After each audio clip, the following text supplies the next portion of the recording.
Hello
जाती भाई जाती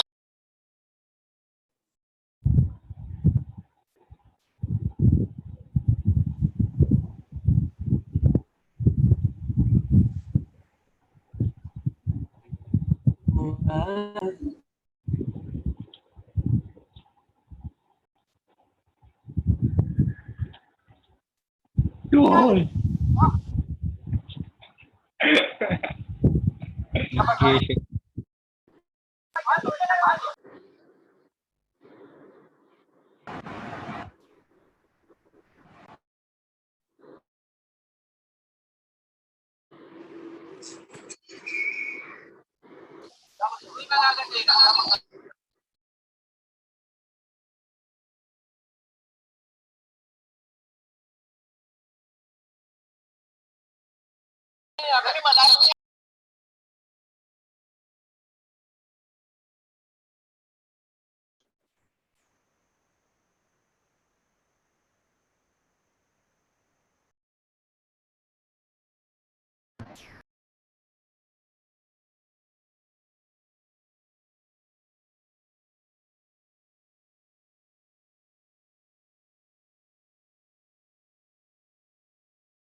ये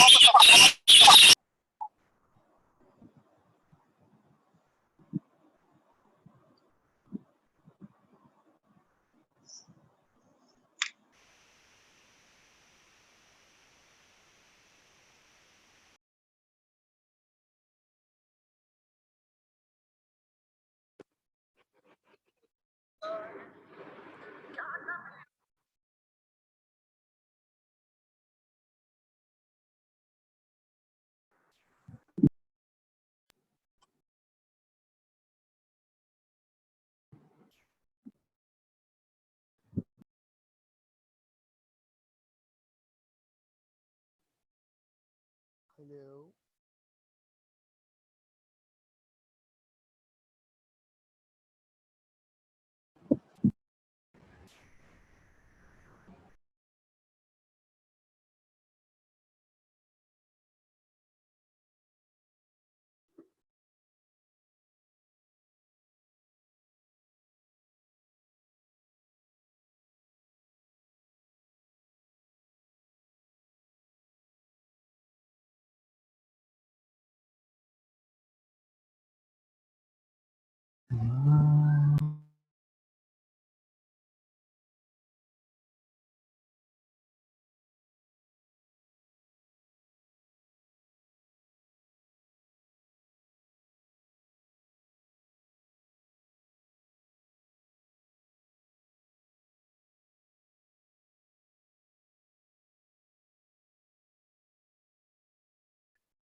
मैंने ऑन किया है। अब आवाज क्लियर है?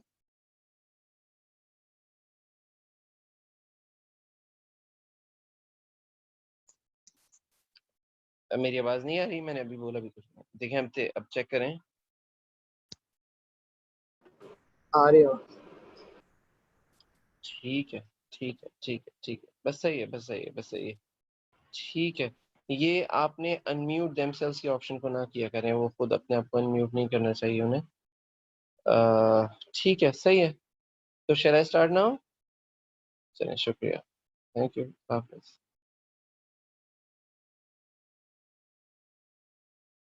अस्सलाम वालेकुम बच्चों।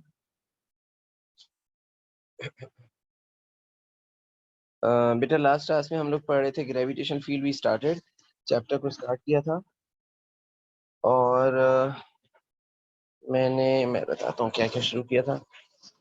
पिछले क्लास तक जो हमने काम कर लिया था वो मैं आपको दिखा देता हूँ, मैंने आपको भेज भी दिया था। हम लोगों ने gravitation, universal law of gravitation को डिस्कस किया था, Newton's law of universal gravitation पढ़ा था, ग्रेविटेशन फोर्स को डिस्कस किया था, लॉ की मैथमेटिकल फॉर्म देखी थी।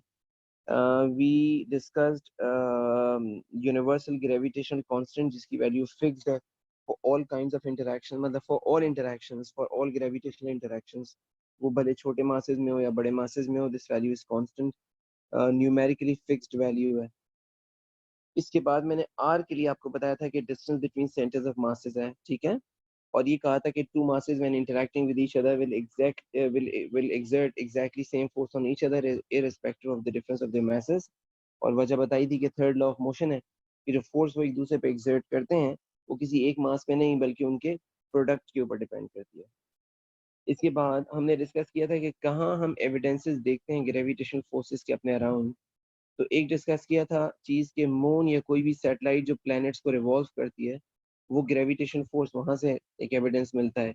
एक एविडेंस हमें मिल रहा था formation and existence of stars से, एक हमें एविडेंस मिलता था ऑब्जेक्ट्स के वेट से या फ्री फॉल से, ठीक है। फिर हमने डिस्कस किया था कि why do we not see objects around us attracting each other.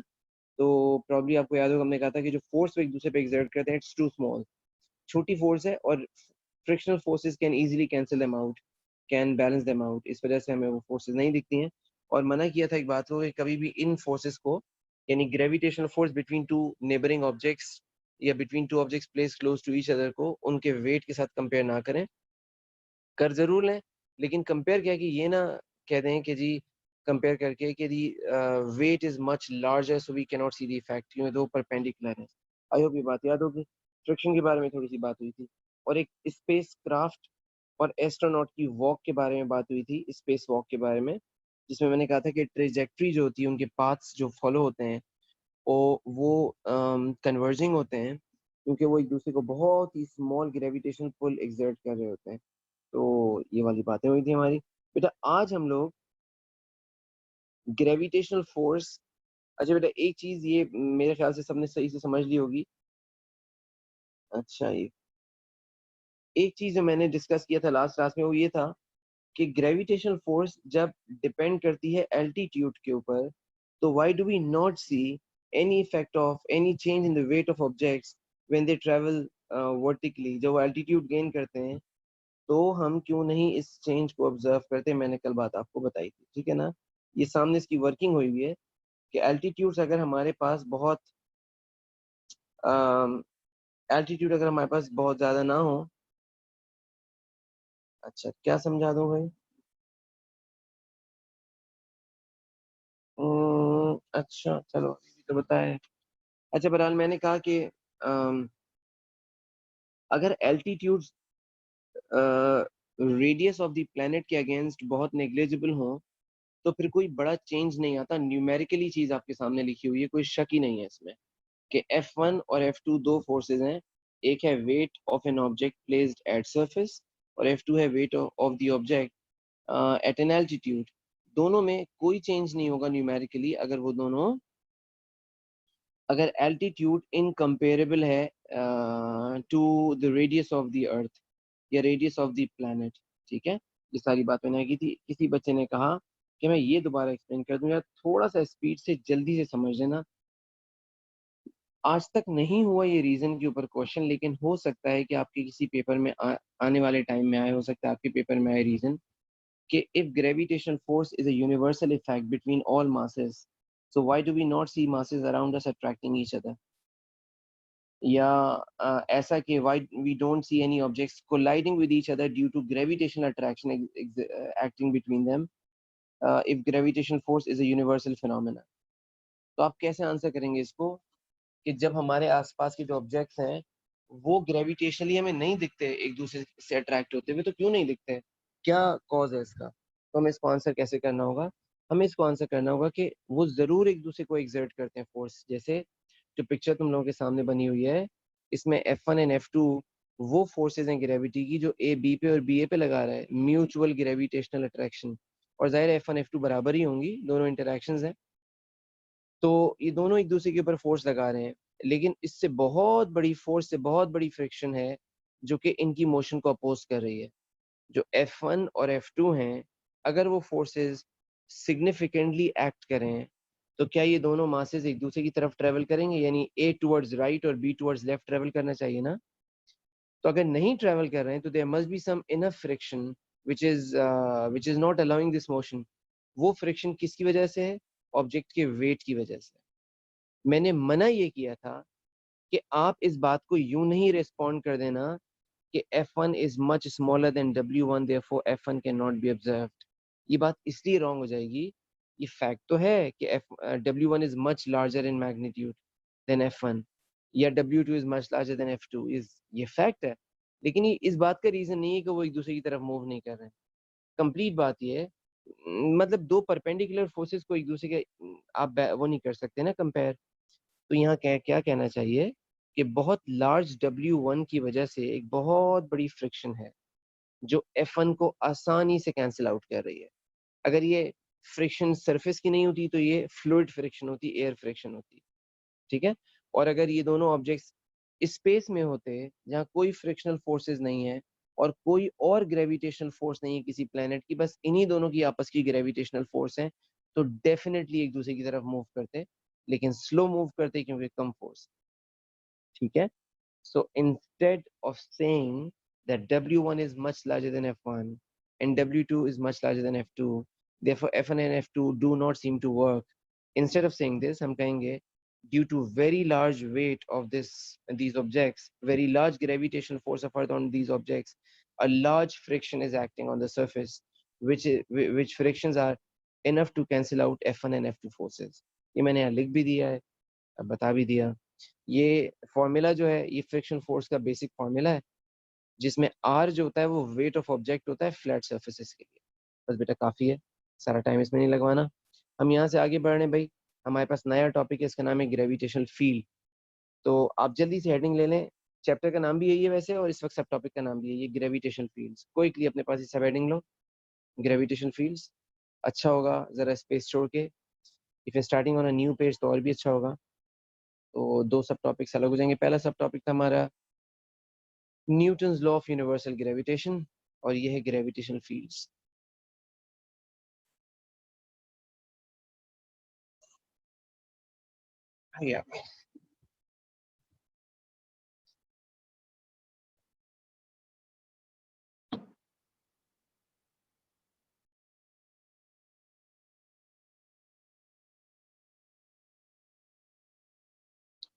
चलो बेटा अब बच्चों आसान सी बात ये यहाँ से स्टार्ट करते हैं कि किसी भी मास के अराउंड, जरूरी नहीं कि कोई प्लैनेट हो, कोई मून वगैरह टाइप चीज हो, किसी भी मास के अराउंड एक ऐसा रीजन होता है जिसके अंदर अंदर वो दूसरे मासेस के साथ इंटरेक्ट करता है, उनको ग्रेविटेशनली इन्फ्लुएंस करता है। जैसे कि हम किसी बड़े मास की एग्जांपल बना लेते हैं। फॉर एग्जांपल यहाँ मैं एग्जांपल बनाता हूँ, फिर ये रफ वर्क है बेटा, मैं कहीं प्रॉपर जहाँ कर रहा हूँ वहाँ लेके जाऊंगा आपको इस पे। जैसे फॉर एग्जांपल हमारे पास एक प्लैनेट है, अर्थ ही समझ लो, इसका सेंटर है। अर्थ के सेंटर से I am drawing a dotted line to check the size of interaction. इस लाइन पे मैंने अब सारे काम रोक के बेटा इसे एक और से सुन लेना। फ्रॉम सेंटर मैंने सरफेस के ऊपर एक पॉइंट मार्क किया, A point, and I placed a test mass here. एक टेस्ट पार्टिकल को यहाँ, एक टेस्ट ऑब्जेक्ट को प्लेस किया और चेक किया इसके ऊपर फोर्स लगती है, तो देखा कि it's being attracted with a very large force. Then मैंने इसको मूव किया, इस ऑब्जेक्ट को, टेस्ट मास को, और मैंने एक पॉइंट बी पे लाके रखा, और अब मैंने ऑब्जर्व किया इसके ऊपर फोर्स और अट्रैक्शन की है टुवर्ड सेंटर, बट उसका साइज कम हो गया है। और फिर इसको और अवे किया सी पे, और फिर इसको और अवे किया, इस तरह से करते करते मैंने एक पॉइंट फाइंड किया जहाँ पे force on this test mass is reducing to a negligible size. जिस डिस्टेंस पे ऐसा हुआ मैंने उस डिस्टेंस का एक रेडियस बना के उस डिस्टेंस को रेडियस कंसिडर करके एक सर्कल बना दिया अपने पेज पे, अपनी स्क्रीन पे। ये मैं अपनी स्क्रीन पे अपने अपने पेज पे सर्कल बनाओगे, लेकिन क्या ये 3 डायमेंशनली एक सर्कल होगा या एक पूरा रेडियस या एक पूरा स्फेयर होगा? ऑब्वियसली ये स्फेयर होगा ना। इस स्फेयर को हम कहेंगे इस मास की अर्थ की gravitational field, the field of its influence in which it can interact with other bodies. बिल्कुल वही डेफिनेशन जो इलेक्ट्रिक फील्ड की होती थी। तो यहाँ मैंने लिखा है, पढ़िएगा अच्छी तरीके से, देखिएगा डायग्राम एंड डिटेल सब कुछ लिखिए साथ में। मैं आपके साथ साथ पढ़ता हूँ, then I will ask you to copy.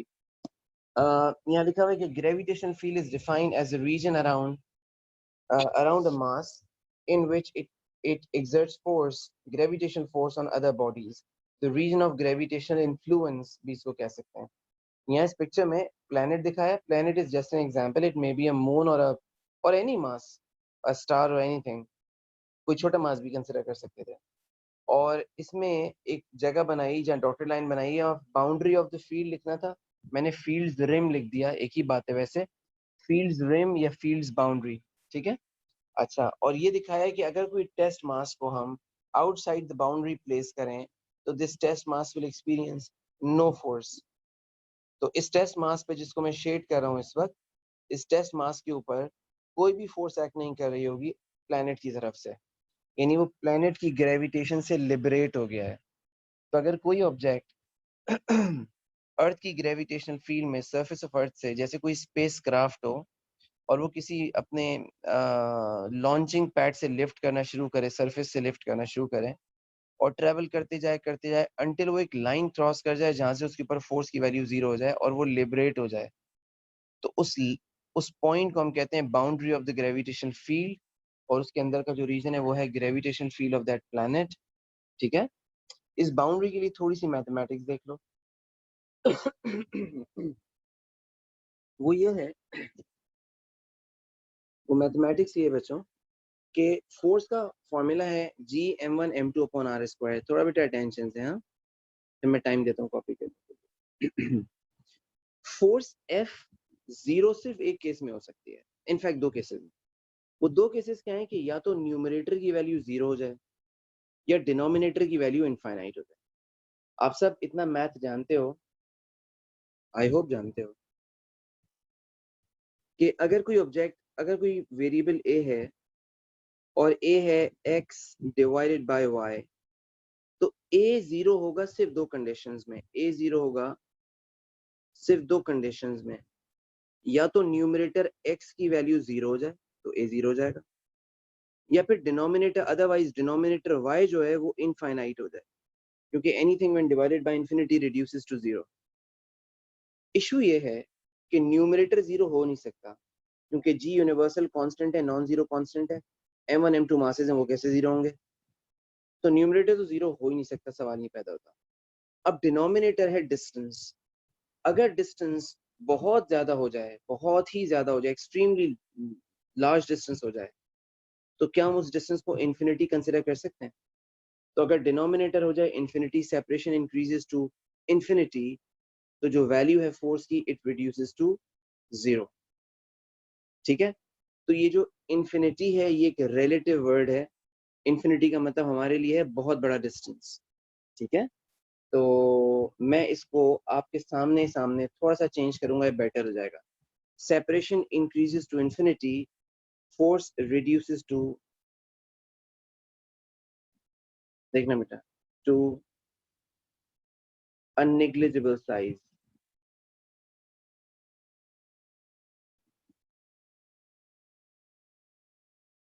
Right.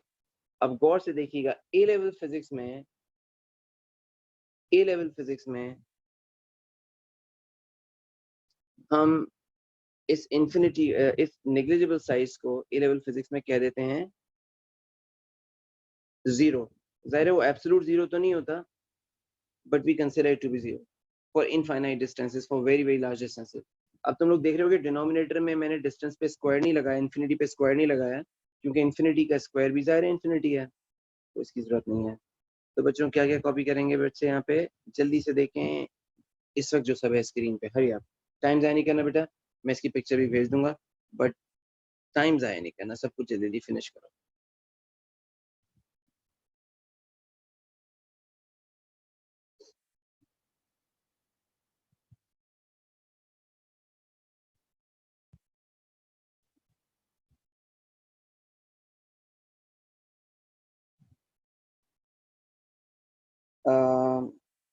Mohammad साहब, मैंने बेटा स्क्रीनशॉट्स भेज दिए थे बच्चों को, बच्चों के मैसेजेस भी आ गए थे रिसीविंग के, आप जरा चेक कीजिए। आई सेंट, मैंने कल रात में, कल शाम में शायद भेज दिए थे।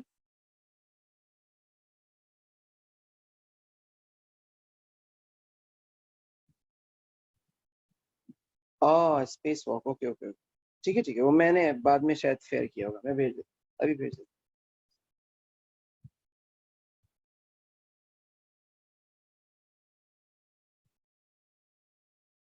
दो स्पेस वॉक के बारे में बस 2-3 लाइंस हैं।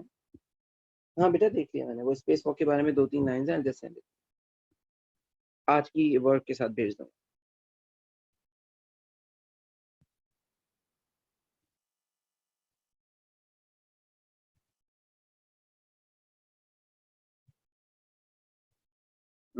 कल और परसों बारिश हो गई तो बोट में आ जाना कॉलेज सबमिट करने वर्क, क्या मसला।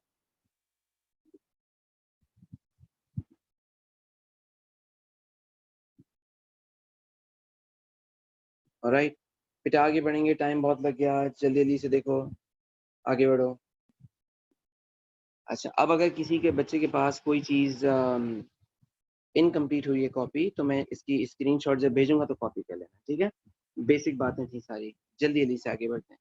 बेटा एक वेरिएबल था, एक क्वांटिटी थी, आपने एएस में पढ़ा था, इलेक्ट्रिक फील्ड स्ट्रेंथ। मैं इलेक्ट्रिक फील्ड स्ट्रेंथ के कॉन्सेप्ट को फर्दर यहीं पे डिटेल कर रहा हूँ। इलेक्ट्रिक फील्ड स्ट्रेंथ होता था force per unit charge in an electric field, और electric field strength electric field की प्रॉपर्टी होती थी, किसी टेस्ट चार्ज की प्रॉपर्टी नहीं होती थी। आज अपने नोट जरूर देखना एएस के, मेरे साथ ये सब कुछ किया हुआ है तुम लोगों ने, मैं दिखाता हूँ। अगर हमारे पास कोई चार्ज ऑब्जेक्ट है, उस चार्ज ऑब्जेक्ट की फील्ड में, जैसे ये कोई चार्ज ऑब्जेक्ट है, पॉजिटिव समझ लो, इसके अंदर हमने कोई टेस्ट पार्टिकल प्लेस किया जिसकी वैल्यू स्मॉल क्यू है, तो फॉर्मूला होता था F divided by small Q, force per unit charge. इसका यूनिट न्यूटन पर कूलम होता था। ये एक ड्राइव्ड वेक्टर क्वांटिटी हुआ करती थी। इसकी डायरेक्शन टुवर्ड्स द सेंटर भी हो सकती थी, अवे फ्रॉम सेंटर भी हो सकती थी, ठीक है। बिल्कुल इसी तरह की क्वांटिटी हम इंट्रोड्यूस करने जा रहे हैं, और वो है force per unit mass. Electric field strength थी force per unit charge, gravitation field strength है फोर्स पर यूनिट मास। उसका यूनिट था न्यूटन्स पर कूलम, और अब यूनिट हुआ करेगा न्यूटन्स पर केजी, जाहिर है। क्वांटिटी पहले मैं लिख के दिखा दूं आपको, ये बेटा डिफाइनिंग क्वांटिटी है। बहुत अच्छे से काम छोड़ देना, पिक्चर देखना, डिटेल्स देखना। सबसे पहले इधर देखो, मैं यहाँ देखो, मैंने यहाँ पे एक डायग्राम बनाई है जिसमें एक टेस्ट मास है स्मॉल एम, वो एक बड़े मास की फील्ड में जो है कैपिटल एम। इसको प्लेनेट समझ लो, आसान हो जाएगी बात करना। ये बड़ा वाला हमारे पास कोई प्लेनेट है,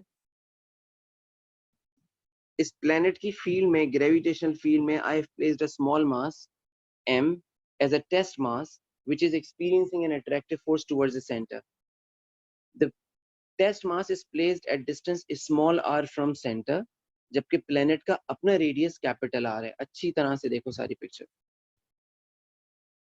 अगर मैं टेस्ट मास पे लगने वाली फोर्स को टेस्ट मास से डिवाइड कर दूंगा तो मेरे पास आ जाएगा gravitational field strength of the planet at distance r from its centre, ठीक है। ये जो मैंने लिखा है f डिवाइडेड बाय m, ये क्या है, गौर से देखिएगा, ये है क्या, डिफाइनिंग फॉर्मूला। इसको थोड़ा सा बेटर करके लिखते हैं, आपके सामने बेटर करूं बेटा, लिखना नहीं है, अभी सिर्फ सुनना। ये क्या लिखा हुआ है, ये है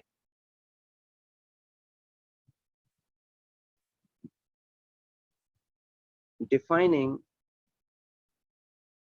formula for gravitational field strength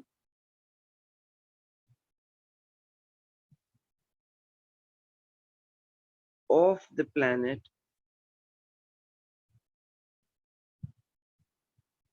at distance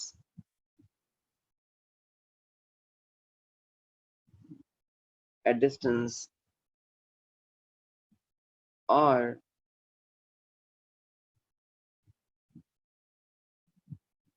from center.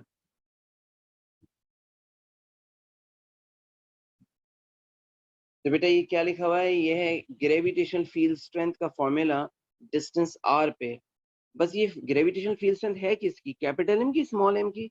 तो ऑब्वियसली ये कैपिटल एम की है, प्लेनेट की ग्रेविटेशनल फील्ड है। स्मॉल एम तो जस्ट अ टेस्ट पार्टिकल है, कहीं लेबलिंग भी कर देते हैं इसकी। ये जो स्मॉल एम है, ये आई थिंक पर्पल कलर से हुआ है, small m is the test particle, this is the test particle. ठीक है। अच्छा, इस क्वांटिटी का जो यूनिट है वो न्यूटन्स पर केजी है। शायद मैं भी ले रहा हूँ आपका क्वेश्चन बेटा। इस क्वांटिटी का यूनिट है न्यूटन्स पर केजी, इसका स्टैंडर्ड यूनिट है, यानी एसआई सिस्टम यूनिट है। स्टैंडर्ड का मतलब होता है हमारे लिए एसआई यूनिट। ठीक है, सिस्टम इंटरनेशनल जो स्टैंडर्ड यूनिट हम यूज करते हैं। अच्छा, इसके बाद ये कि ये जो ग्रेविटेशन फील्ड स्ट्रेंथ है ये कोई नई क्वांटिटी नहीं है, ये क्वांटिटी वही पुरानी है जिसको आप ओ लेवल से लेके अब तक ग्रेविटेशनल एक्सेलरेशन कहा करते थे, जिसकी वैल्यू अर्थ के लिए 9.81 थी सरफेस पे। ये एग्जैक्टली वही है, बस इसको नया नाम दिया है ग्रेविटेशन फील्ड स्ट्रेंथ, और मीनिंग थोड़ी सी ब्रॉडर हो जाएगी पहले के मुकाबले, तो थोड़ी सी डिटेल बढ़ जाएगी। अच्छा, ये वेक्टर क्वांटिटी है, ड्राइव्ड है, बेस क्वांटिटी नहीं है, फोर्स अपॉन मास है, लेकिन इसकी डायरेक्शन इलेक्ट्रिक फील्ड स्ट्रेंथ की तरह टू वे नहीं होती। इलेक्ट्रिक फील्ड स्ट्रेंथ किसी पॉजिटिव चार्ज के लिए अवे फ्रॉम सेंटर और किसी नेगेटिव चार्ज के लिए टुवर्ड्स द सेंटर होती है, लेकिन gravitational field strength is always directed towards the centre. उसकी वजह है कि ग्रेविटेशनल फील्ड स्ट्रेंथ हमेशा अट्रैक्टिव फोर्स होती है, ग्रेविटेशनल फोर्स हमेशा अट्रैक्टिव फोर्स होती है, unlike electric field force which may be attractive और रिपल्सिव फॉर डिफरेंट पार्टिकल्स। क्योंकि ये हमेशा अट्रैक्टिव फोर्स होती है इसलिए it is always directed towards the centre. तो बेटा यहाँ से जरा सा अच्छे से इसको देखना, ये क्या लिखा है, gravitation field strength at a point is defined as the force at a point in a field is defined as force per unit mass. It is derived and vector quantity. बस ये derived vector quantity ना पढ़ लेना, it's a derived quantity not based, and so vector quantity has a direction. इसके बाद लिखा है it is always directed towards the center of the source mass या center of the field भी कह सकते हैं।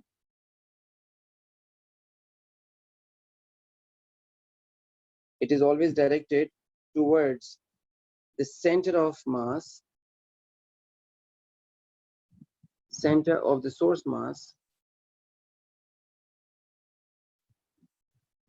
or center of field as the gravitational force is always attractive। सही है। और इसके अलावा ये कि यहाँ साइड में लिखा है, ये डेफिनेशन इस वक्त सेंटर पे मैं सारा एक साथ भी दिखा दूंगा बेटा। इस डेफिनेशन में जो डेफिनेशन इस वक्त लिखी है ना, ये एग्जाम में लिखने वाली नहीं है, एग्जामिनर को बताने वाली नहीं है, आपकी समझने वाली है। इसमें लिखा हुआ है gravitation field strength at a point is defined as force per unit mass again, लेकिन यहाँ लिखा है force exerted by source mass और per unit mass of the test particle. यानी फोर्स एक्सर्ट कौन कर रहा है, सोर्स मास, एक्सपीरियंस कौन कर रहा है, टेस्ट मास। ठीक है, ये सारी बात ही मैंने यहाँ पे लिखा हुआ है। फॉर्मूला बेटा तुम लोगों के सामने है, और पहले यहाँ तक की बात कॉपी कर लो, लंबी बात हो जाएगी वरना मेरी। ये सब कॉपी कर लो, तुम लोग कॉपी करो, मैं तुम लोग क्वेश्चन देखता हूँ। 4 मिनट्स जल्दी से 4-5 मिनट्स में कंप्लीट करना। What is the difference between this gene अच्छा चलें, एमन किस क्वेश्चन बड़ा यूनिक है बेटा, बता रहा हूँ, एक मिनट प्लीज थोड़ा सा पढ़ाएं, पढ़ें, बहुत फास्ट जा रही है आज। अच्छा भाई, चलें, स्लो हो जाता हूँ यार।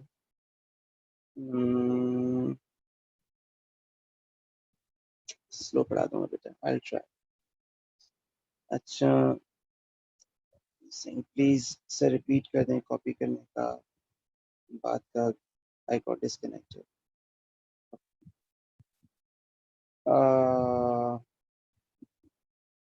बेटा आई डोंट नो नाउ कि अब तुम मुझे किस चीज को रिपीट करने को कह रहे हो, आपका नाम भी नहीं आ रहा है यहाँ पे।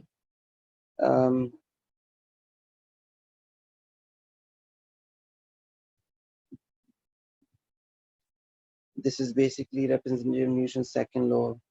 G is being acceleration here. G is gravitational field strength, and we can also call it acceleration. Yes, it is rate of change of velocity, force upon mass. लेकिन quantity का नाम है gravitational field strength. अच्छा, ये कौन है sir? Top में assignment किसको? अच्छा, कॉलेज में असाइनमेंट किसको हैंड वर्क करना है? बेटा वहाँ पे रिपोर्ट डिपार्टमेंट है, वो आप जाएंगे तो आपको बता देंगे कहाँ सबमिट करना है, फिक्र करें। Can you please repeat what this net got? अच्छा, net got disconnected.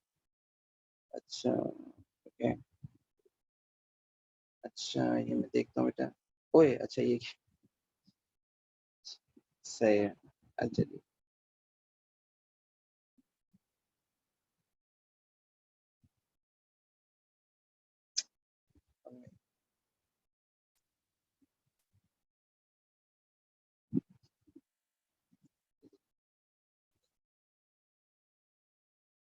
चलें, अच्छा पहले एक बच्चे का क्वेश्चन है कि what is the difference between 9.81 वाला जी और दिस जी। बेटा बहुत अटेंशन से सुनना, कोई डिफरेंस नहीं बेटा, सेम चीज है। फर्क इतना है कि जी ग्रेविटेशनल फील्ड स्ट्रेंथ तो किसी भी प्लेनेट, किसी भी मून, किसी भी सन की हो सकती है ना, किसी भी स्टार की हो सकती है, इनफैक्ट किसी छोटे मास की भी हो सकती है, हर फील्ड में हो सकती है। ये तो जनरल इसका डेफिनेशन है। अर्थ के लिए जो ग्रेविटेशनल फील्ड स्ट्रेंथ है उसकी वैल्यू अर्थ के सरफेस पे 9.81 है। सुन रहे हो? मैंने कहा हर प्लैनेट किसी भी फील्ड में किसी भी पॉइंट पे ग्रेविटेशनल फील्ड स्ट्रेंथ निकाला जा सकता है बाय फोर्स पर यूनिट मास।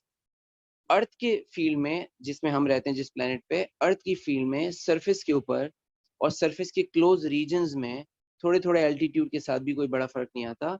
जी की वैल्यू 9.81 है, क्वांटिटी सेम है। किसी बच्चे ने कहा ये एक्सेलरेशन है, हाँ एक्सेलरेशन तो है, और इन वन वे ये second law of motion, Newton second law of motion की एक रिप्रेजेंटेशन है, वो भी ठीक बात है।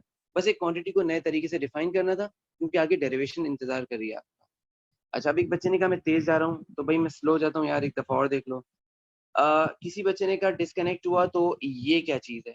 बेटा यहाँ पे मैं बता रहा था कि असल में ये जिसको मैंने हाईलाइट किया, ये कोई टेस्ट मास है जो फील्ड के बाहर चला गया है। तो हम शो करना चाह रहे थे कि this is experiencing no gravitational force at it as it has liberated from the field completely. Field से बाहर गया तो कोई फोर्स एक्सपीरियंस नहीं कर रहा, बस ये बताने के लिए। ठीक है, अब देखो मैंने यहाँ पे सिर्फ ग्रेविटेशनल फील्ड की डेफिनेशन बताई कि how do we define it. इसके बाद यहाँ पे मैंने ग्रेविटेशनल फील्ड स्ट्रेंथ बताया, जो कि एक ओल्ड आइडिया है। तो अब आगे जाने दो यार, कोई तेज नहीं हूँ।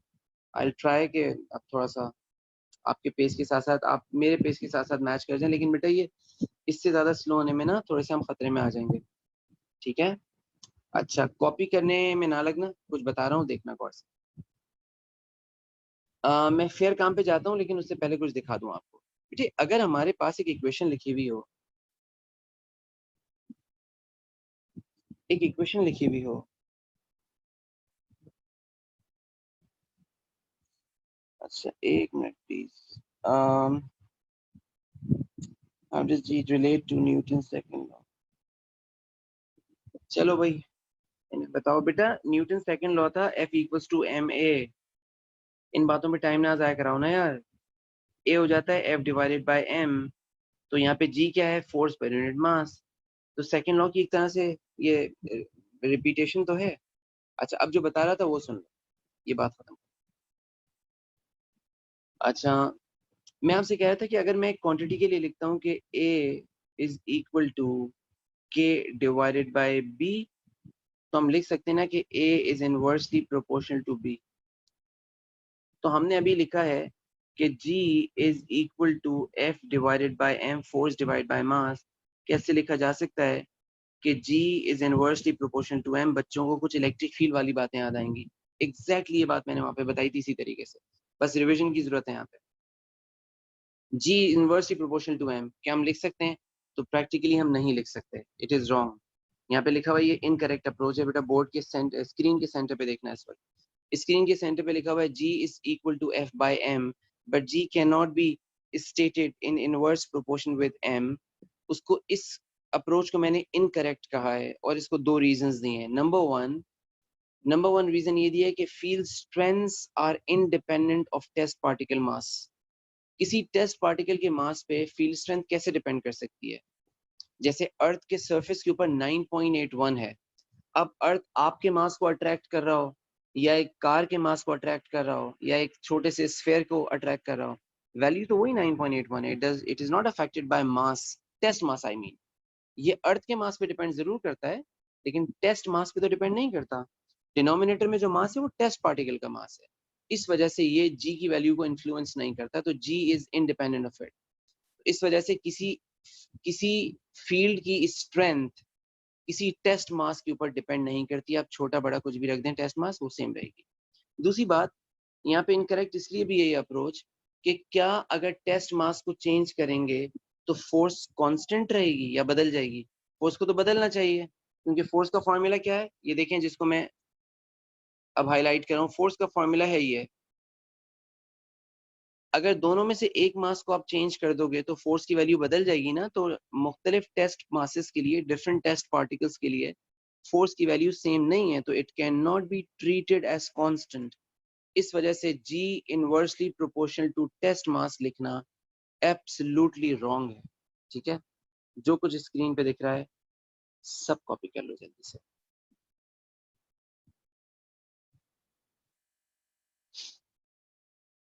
तेजी से बेटा, हाँ तेजी से, शाबाश.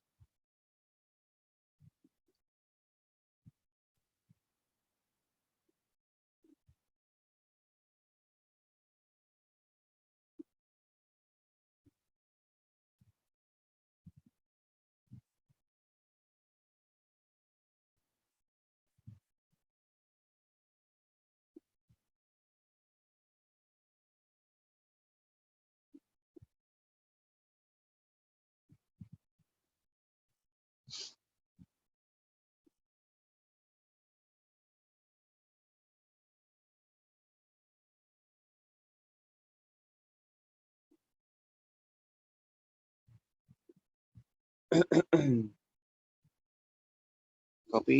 हाँ बेटा, रिजल्ट में 5 दिन रह गए हैं. बस गरीबों की मदद करना शुरू कर दो, नमाजें पढ़ना शुरू कर दो. Is it done? So ये इनकरेक्ट अप्रोच क्यों है? आई थिंक मैंने बता दिया. साइड में मैंने लिखा है कि field strength at a point is independent of test particle mass but it depends upon source mass. जैसे अर्थ की फील्ड की स्ट्रेंथ है वो अर्थ के मास पे जरूर डिपेंड करेगी. ठीक है. आगे जा रहे हैं. अब एक डेरिवेशन है, कोर्स का हिस्सा है, इग्नोर नहीं कर सकते, एक एक स्टेप को समझना पड़ेगा. गौर से देखिएगा. पहले मैं रफ में आपको करके दिखा दूंगा, उसके बाद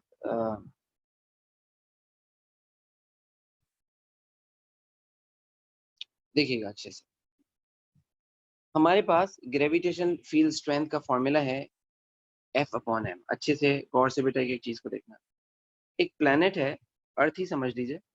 इस प्लेनेट की फील्ड में कोई पर्टिकुलर पॉइंट था A.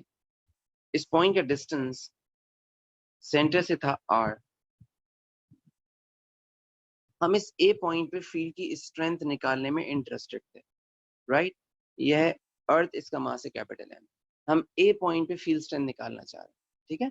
हमने A पॉइंट के ऊपर एक टेस्ट मास को प्लेस किया. बेटे काम हम सब छोड़ देना थोड़ी देर के लिए, इधर अटेंशन से सुनना है. टेस्ट मास को प्लेस किया. इस टेस्ट मास का जो मास है वो है स्मॉल m.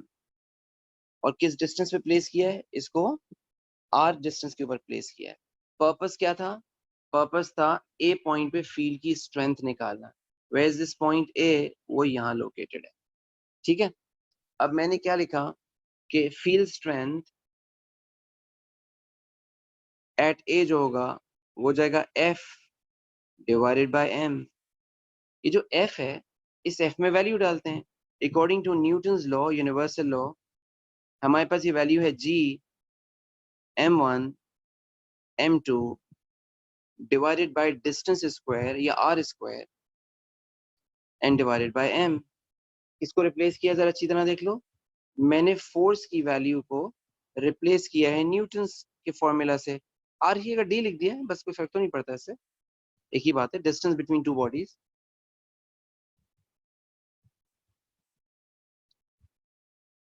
अच्छा, इसके बाद यहाँ पे मैंने ये लिखा, ठीक है ना। नाउ अब मैं m1 m2 और इन सब की वैल्यूज डालता हूँ आपके सामने, देखना। अगर वैल्यूज डालते हैं तो g अपने जगह में वैसे ही आया। m1 दोनों में से कोई एक मास ले लो, जैसे मास ऑफ अर्थ, m2 दूसरा वाला हो गया, इसको वाइस वर्सा भी कर सकते थे। Divided by distance between the two bodies. Check करना बेटा, distance between the two bodies क्या distance from centre of earth नहीं है, यानी कि r square. Then divided by the mass. क्या ये जो दोनों न्यूमरेटर के न्यूमरेटर और डिनोमिनेटर में mass and test particle cancel हो जाएंगे? अब जो बचा वो हमारे पास एक नया एक्सप्रेशन बन गया जी का, ग्रेविटेशन फील्ड स्ट्रेंथ का, और वो है G M divided by R square. ये एक ड्राइव्ड एक्सप्रेशन है but more frequently used expression है इन क्वेश्चंस, ठीक है। तो ये मैं प्रॉपर्ली मैंने कहाँ किया वो दिखाता हूँ आपको, वहां से कॉपी करना। आई होप समझ आ गई होगी डेरिवेशन प्रॉपर्ली। बेटा मैंने इसको ये,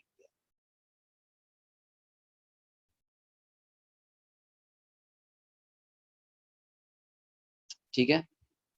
और इसमें जो डायग्राम है वो वही है जो इनिशियल डायग्राम थी ना, जिसमें टेस्ट मास स्मॉल m था और सोर्स मास कैपिटल M था।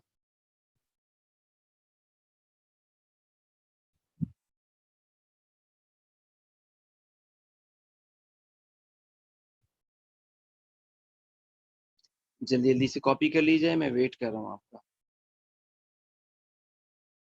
यहाँ साइड में इसका डिटेल लिखा हुआ है कि gravitational field strength around source mass is inversely proportional to the square of the distance from centre of the field. And last line अभी नहीं पढ़ते।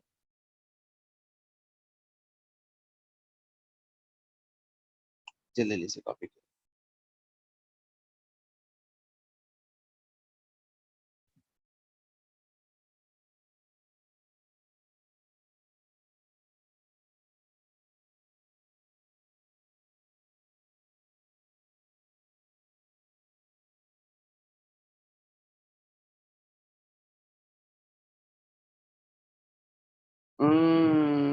अच्छा बेटा, वैसे ओके मैं ले लूंगा, लेकिन ये सामने तो है तुम्हारे, वो जो मैंने तुम्हारे सामने की है वो रफ में की है, ये फेयर में प्रॉपर हुई है। बहरहाल मैं वो भी भेज दूंगा,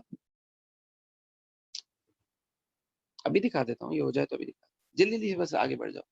अगर ये कंप्लीट हो गया है तो यहाँ से आगे देखिएगा, ये थी डेरिवेशन, देखो कहाँ चली गई। ये रही डेरिवेशन। इस डेरिवेशन के लिए मैंने कहा था कि हमारे पास एक प्लेनेट है, उसकी फील्ड के अंदर एक पॉइंट है ए, जिसपे हमें स्ट्रेंथ निकालनी थी। और उस स्ट्रेंथ निकालने के लिए हमने उसकी स्ट्रेंथ निकालने के लिए हमने यहाँ पे एक टेस्ट मास को प्लेस किया था। इस टेस्ट मास ने एक फोर्स एक्सपीरियंस की, वो फोर्स मैं लेबल कर देता हूँ, अभी तक की नहीं थी मैंने वैसे। वो फोर्स है फोर्स एफ। मैंने फोर्स एफ ली और इसके मास से डिवाइड करके स्ट्रेंथ निकाल दी कि gravitational field strength at point ए कितना होगा, एफ अपॉन एम। और अब मैंने उसके लिए उसमें न्यूटन लॉ से वैल्यूज डाली और सॉल्व कर दिया, तो ये निकला G equals to G M upon R. मैं इसकी पिक्चर तुम लोगों को भेज दूंगा, लेकिन बताना ये था कि थोड़ा सा सोचो, अगर मेरे पास एक और पॉइंट था बी,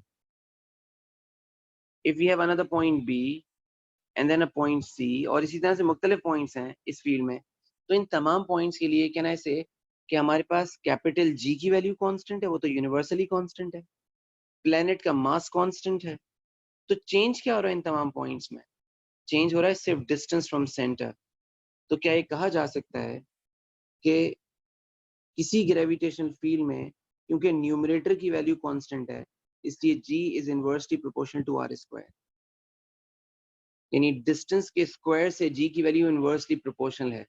जब डिस्टेंस को डबल कर देंगे, सेंटर से डिस्टेंस को डबल कर देंगे, तो g की वैल्यू 1/4 हो जाएगी, 1/4 हो जाएगी। और जब आप r की वैल्यू को डबल कर देंगे तो g की वैल्यू 1/4 हो जाएगी। जब आप r की वैल्यू को थ्राइस कर देंगे तो g की वैल्यू 1/9 हो जाएगी।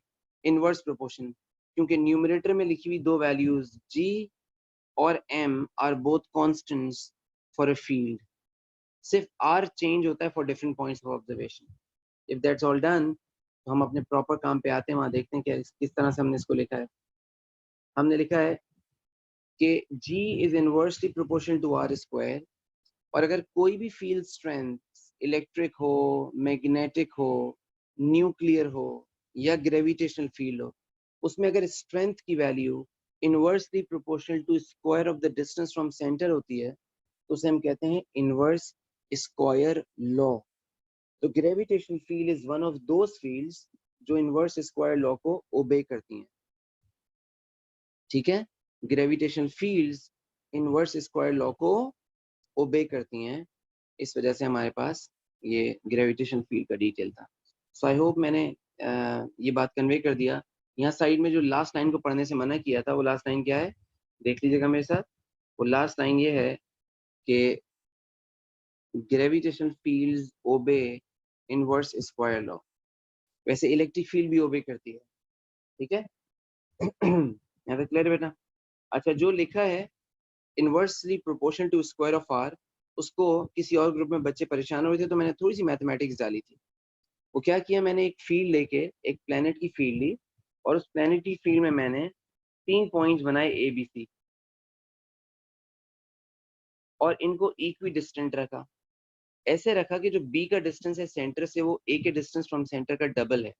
देख भी ले, मैंने केयर भी की है बनाने में, कि सेंटर से लेके ए तक के जो डिस्टेंस है वो 3 ब्लॉक्स हैं, और फिर बी के लिए 6 ब्लॉक्स हैं। तो हम कह सकते हैं ना कि जो डिस्टेंस है आर बी, वो ट्वाइस ऑफ आर ए है, और जो डिस्टेंस है आर सी, वो थ्राइस ऑफ आर ए है। ठीक है, तो अगर बी का डिस्टेंस ए के डिस्टेंस फ्रॉम सेंटर के कंपैरिजन में डबल है, तो कहना है बी के ऊपर फील्ड की स्ट्रेंथ 1/4 हो जाएगी, और अगर सी थ्राइस है तो वो 1/9 हो जाएगी। इनवर्स प्रोपोर्शन विद स्क्वायर है, तो जल्दी से इसको भी कॉपी कर लो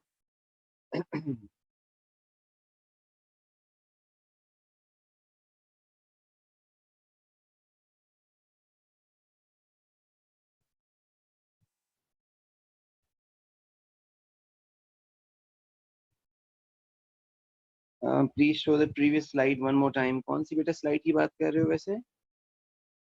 मुझे नाम बता दो। फील्ड स्ट्रेंथ डेरिवेशन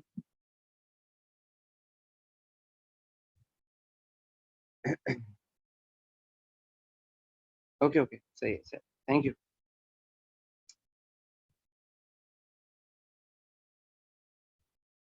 सही है। अगर कोई पॉइंट डी होता,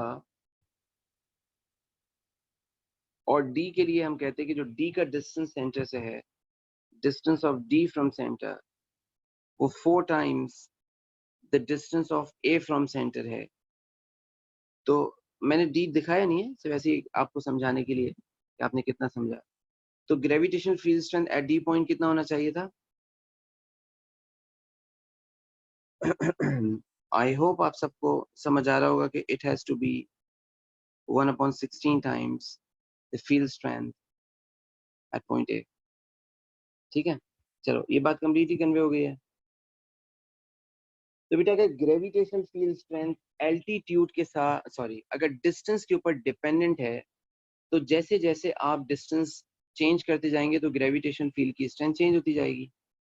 तो अब हम बात करने जा रहे हैं इस पे, जो इस वक्त स्क्रीन के सेंटर पे नजर आ रहा है।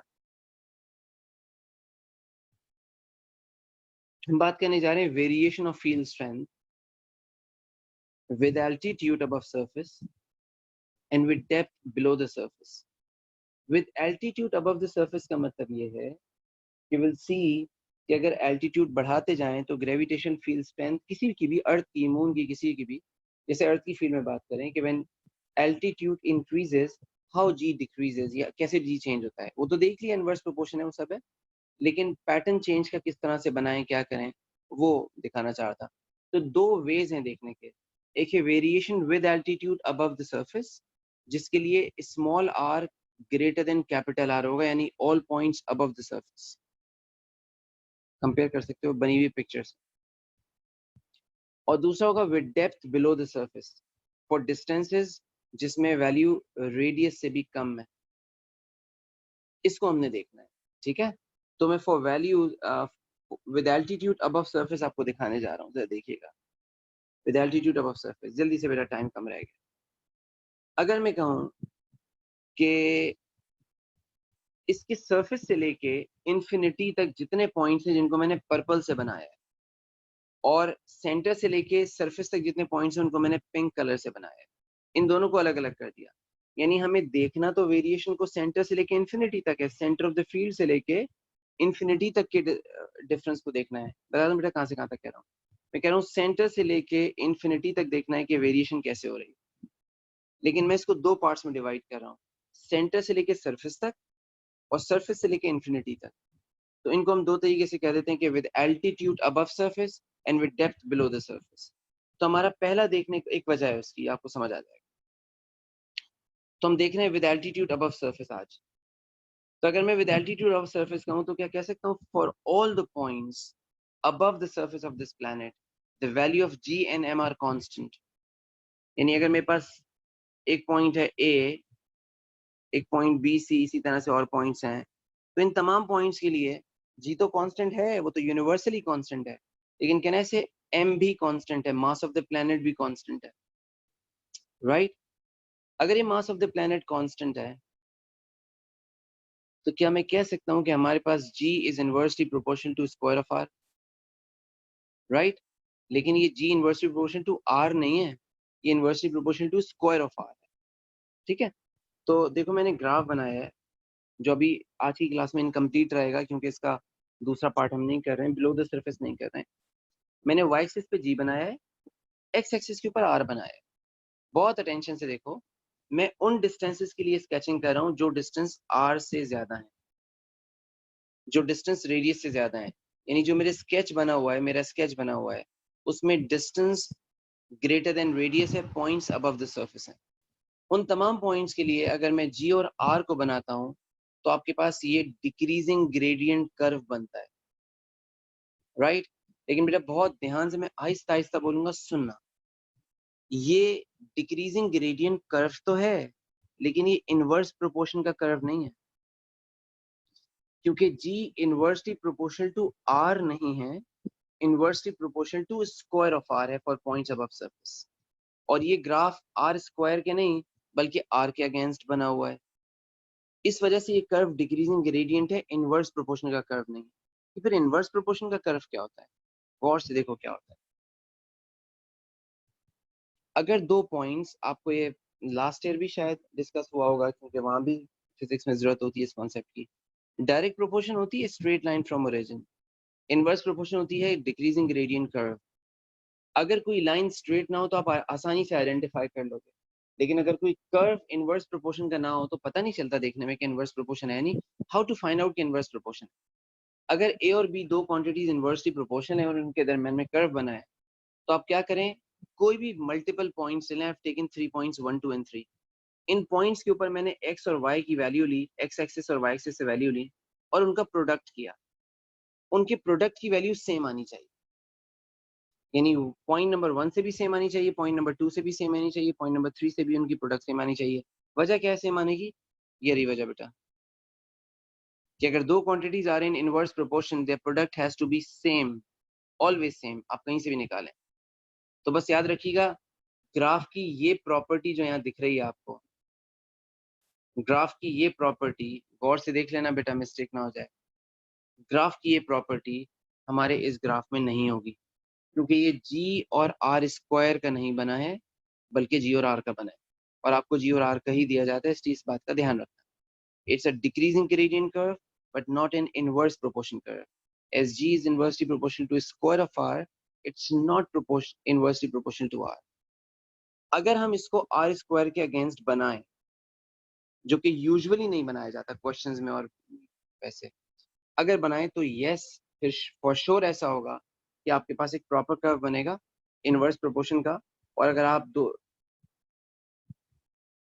आप यहाँ पे पॉइंट्स बनाएं, कोई 1 2 3 पॉइंट्स, और इन पॉइंट्स के ऊपर आप एक्स और वाई एक्सिस के ऊपर से वैल्यूज उठा के उनकी प्रोडक्ट लें, तो बिल्कुल सेम आएगी, तमाम पॉइंट से वैल्यूज सेम आएंगी by multiplying the two quantities, ठीक है? और इसी तरीके से अगर आप g को यूं कहो कि g is inversely proportional to are square, बेटा देखना, जैसे मैं इसको दिखाना चाह रहा हूँ।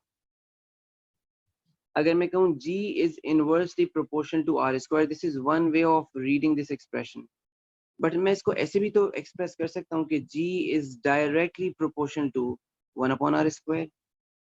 तो ये 1 upon r square के अगेंस्ट अगर बनाया जाए तो it will be a straight line from origin. ठीक है?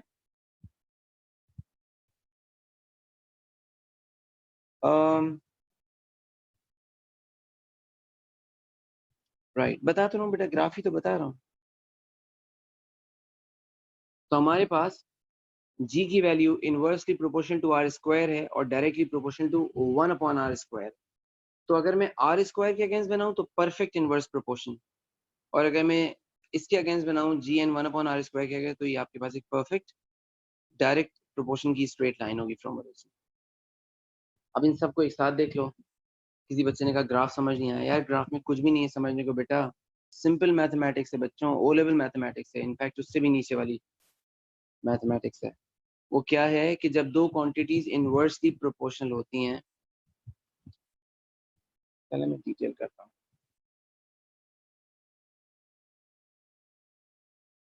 आपको फिजिक्स पढ़ाने में मेरी फिजिक्स और मेरा पेशेंस दोनों चेक हो जाते हैं। हाँ? अच्छी बात।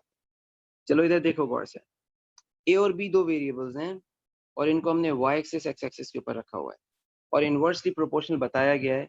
अब अटेंशन दे लेना बेटा एक दफा में, I have to finish the class. यहाँ पे A is inversely proportional to B.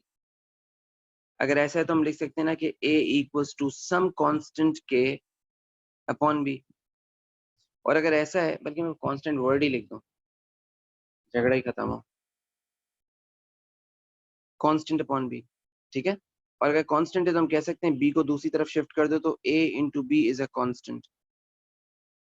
तो अगर ये दो क्वांटिटीज एक दूसरे के साथ इनवर्सली प्रोपोर्शनल है तो इन दोनों क्वांटिटीज का कोई भी प्रोडक्ट होगा उसकी वैल्यू सेम रहेगी। अब मैंने ए और बी के लिए पॉइंट्स लगाए हैं। अब पॉइंट नंबर 1 के लिए अगर ये है y3, ये है y, अच्छा ए है ना, ए और बी, सॉरी ए और बी से ही ले लेता हूँ,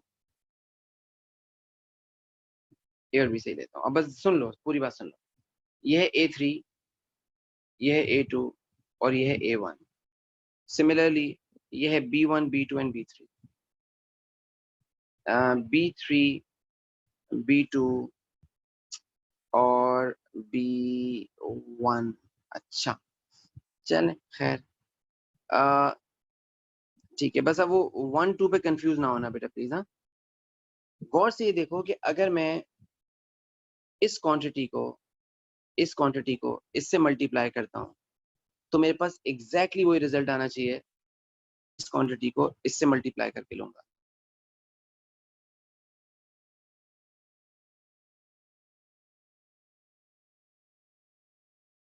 इस क्वांटिटी को इसके साथ मल्टीप्लाई करूंगा तो भी ये वैल्यू सेम आएंगी। तो प्रोडक्ट हर पॉइंट पे सेम आएगी, तब ये परफेक्ट इनवर्स प्रोपोर्शन। तो मैंने कहा कि ये ग्राफ हमारे पास जो बना हुआ है, ये क्योंकि दो quantities g and r inversely proportional नहीं है, तो ये नहीं एक्सपेक्ट करना कि एक्स और वाई एक्सिस के ऊपर डिफरेंट पॉइंट से जो वैल्यूज उठाओगे उनकी प्रोडक्ट सेम आएगी, क्योंकि G is not inversely proportional to R, it is inversely proportional to square of R. ये चीज, ये वाली प्रॉपर्टी प्रोडक्ट सेम आने की इस ग्राफ से मिलेगी जो आप जी और आर के अगेंस्ट बनाओगे, लेकिन यूजुअली ये नहीं बनवाया जाता, ये परफेक्ट इनवर्स प्रोपोर्शन। अच्छा, मैं इसको नीट करके आपको भेज दूंगा रात तक, तो आप इसे कर लीजिएगा अपने पास। एक ग्राफ मैंने यहाँ बनाया था, वो भी जरा देखते लेते यार। अच्छा है कि अगर हम जी को बनाए एक्स एक्सिस के ऊपर कुछ लेबल ना करें, एक्स एक्सिस के ऊपर आर भी है, एक्स एक्सिस के ऊपर आर भी हो सकता है और आर स्क्वायर भी हो सकता है। तो अगर आर के लिए ग्राफ ग्रीन लाइन से बनाए तो आर स्क्वायर के साथ जो वेरिएशन होगी वो डीपर होगी, मतलब उसमें ज्यादा चेंज होगा स्टीपनेस का, more rapid change in steepness. तो उसका ग्राफ इस तरह का होगा। तो हम कर्व को बगैर किसी एक्सप्लेनेशन के, मतलब बगैर डिटेल के नहीं पहचान पाते कि इनवर्स प्रोपोर्शन का परफेक्टली है या नहीं है। We need to find out कि वो इनवर्स प्रोपोर्शन का है या नहीं। ठीक है?